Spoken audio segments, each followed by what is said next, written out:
विमल बोलो जुबा केसरी, हर पल मनाओ केसरी त्योहार। प्रणाम, मैं गरिमा सिंह।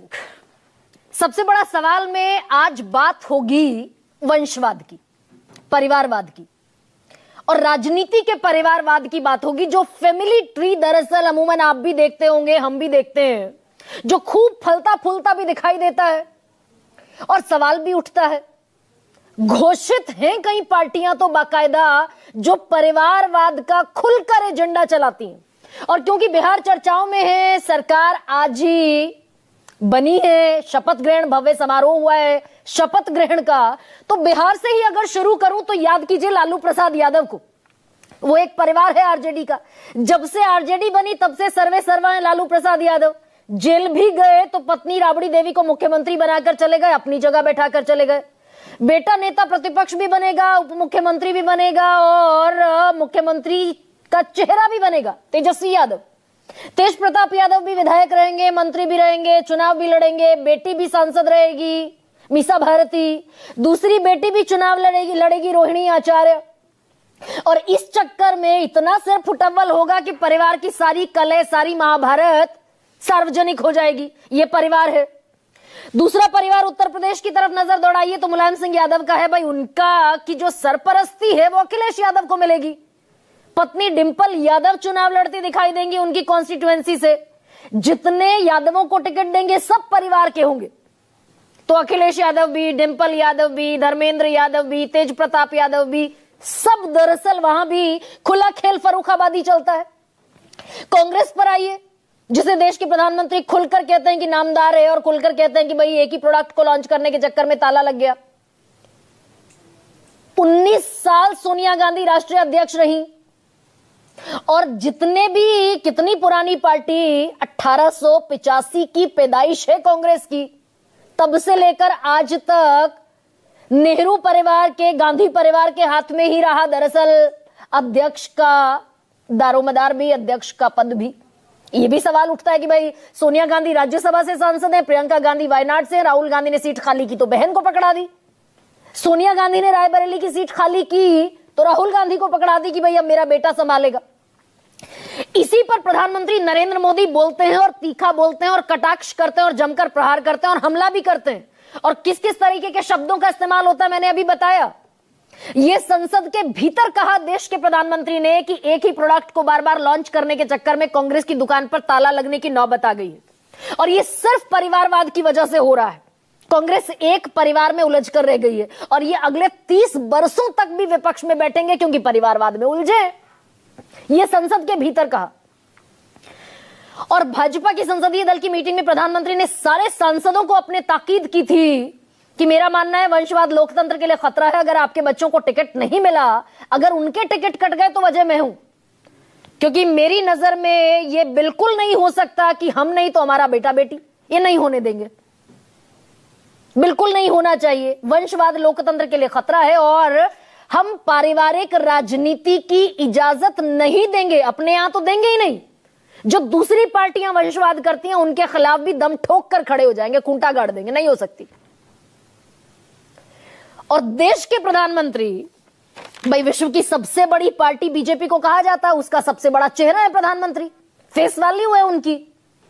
तो दरअसल आज ये तस्वीरें आपको दिखानी इसलिए जरूरी है कि जब प्रधानमंत्री नरेंद्र मोदी ताल ठोकते हैं तो क्या आज बिहार में नीतीश सरकार के गठन के वक्त शपथ ग्रहण के समय जो तस्वीर दिखी जिसमें प्रधानमंत्री नरेंद्र मोदी मंच पर मौजूद थे, वो नहीं दिखनी चाहिए थी क्या? वो तस्वीर दरअसल एब्सोल्युटली अगेंस्ट है उस नैरेटिव के जो प्रधानमंत्री सामने रखते हैं। और ये मैं क्यों कह रही हूं, कमाल हुआ है दरअसल आज बिहार के शपथ ग्रहण समारोह में। और कमाल इस कदर हुआ है कि जीतन राम मांझी, यहीं से शुरू कर लेते हैं, बड़े भोले भाले नेता हैं, लेकिन कितने भोले भाले ये समझ में आया। बहू को टिकट दे दिया, समधन को टिकट दे दिया, मंत्री बना दिया बेटे को बिहार सरकार में, संतोष सुमन को। आज भी उन्हीं का बेटा संतोष सुमन शपथ ग्रहण करता हुआ दिखाई दिया बिहार सरकार में। खुद गया से सांसद हैं, नरेंद्र मोदी के साथ कैबिनेट में बैठते हैं और कमाल ये हुआ था जिस समय टिकट बंटवारा हुआ, भाई बहू भी, समधन भी, बेटा भी, सब दरअसल सारे परिवार को सेट करने की जिम्मेदारी जीतन राम मांझी ने उठा रखी थी। 6 सीट मिली थी, इनमें से 4 सीटें पकड़ा दी परिवार को। उपेंद्र कुशवाहा दूसरा एक और एनडीए का घटक दल आरएलएम, राष्ट्रीय लोक मोर्चा, उन्होंने भी आज एक कीर्तिमान गढ़ा है।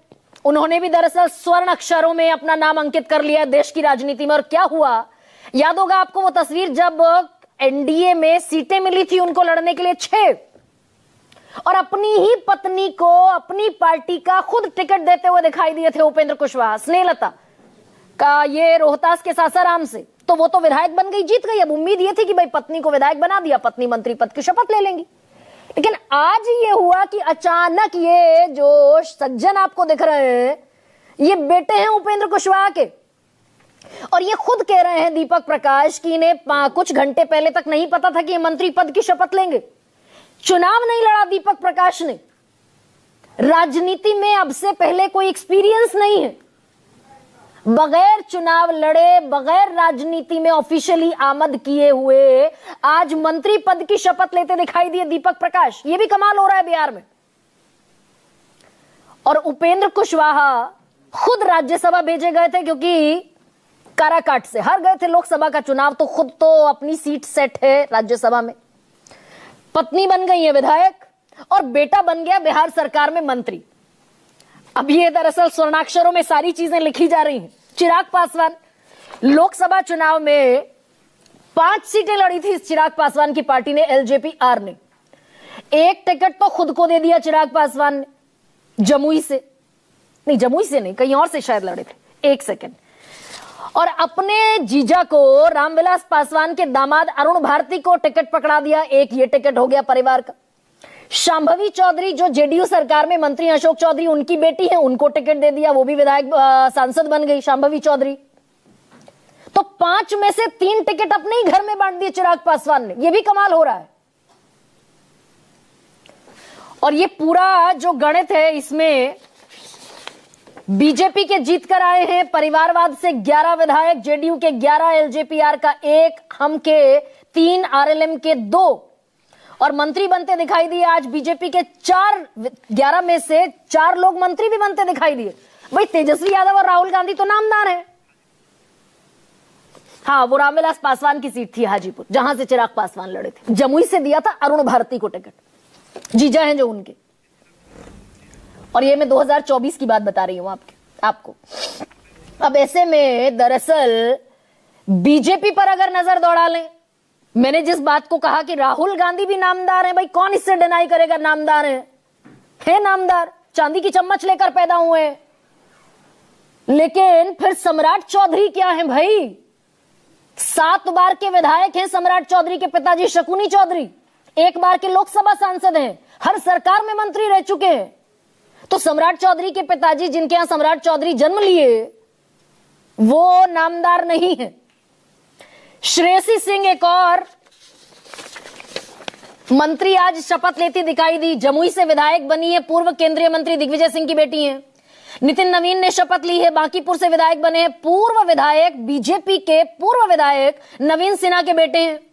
रमा निषाद का खेल और भी कमाल का है। अभी बिहार चुनाव से ठीक पहले अजय निषाद ने बीजेपी में घर वापसी की, मुजफ्फरपुर के सांसद रह चुके हैं। घर वापसी की, जैसे घर वापसी हुई बीजेपी में शामिल हुए, पत्नी को टिकट मिल गया रमा निषाद को, रमा निषाद विधायक बन गई, आज मंत्री पद की शपथ ले ली। और इसके अलावा खेल दरअसल ये यहीं तक, बिहार तक सीमित नहीं है। ओम प्रकाश राजभर उत्तर प्रदेश में खुलकर वंशवाद की राजनीति करते हैं, संजय निषाद उत्तर प्रदेश में वंशवाद की राजनीति करते हैं। सांसदी का चुनाव लड़ेगा तो संजय निषाद का बेटा लड़ेगा, सांसदी का चुनाव लड़ेगा तो ओम प्रकाश राजभर का बेटा लड़ेगा। अनुप्रिया पटेल खुद चुनाव लड़ेंगी, उनके पति आशीष पटेल पार्टी के कर्ता धर्ता होंगे। ये सब एनडीए के चेहरे हैं। जयंत चौधरी उत्तर प्रदेश में, चौधरी चरण सिंह से विरासत शुरू होती है, अजीत सिंह तक जाती है और पहुंचती है जयंत चौधरी तक। ये फैमिली ट्री क्या माना जाए न माना जाए। और कैबिनेट के बहुत सारे चेहरे जिनका आज मैं जिक्र करने वाली हूं, पीयूष गोयल से लेकर निर्मला सीतारमण, ज्योतिरादित्य सिंधिया राव, इंद्रजीत सिंह, धर्मेंद्र प्रधान, अनुप्रिया पटेल का जिक्र मैंने किया ही, किरण रिजिजू, अनुराग ठाकुर, सब वंशवाद की पैदाइश है। तो इसके तो खिलाफ लड़ना था, यानी देश के प्रधानमंत्री नरेंद्र मोदी की बात सहयोगी तो छोड़ दीजिए, अपनी पार्टी के लोग भी क्या सुनते हुए दिखाई नहीं दे रहे हैं। इसी पर आज चर्चा करूंगी, कुछ बयानों के साथ शुरुआत कर रही।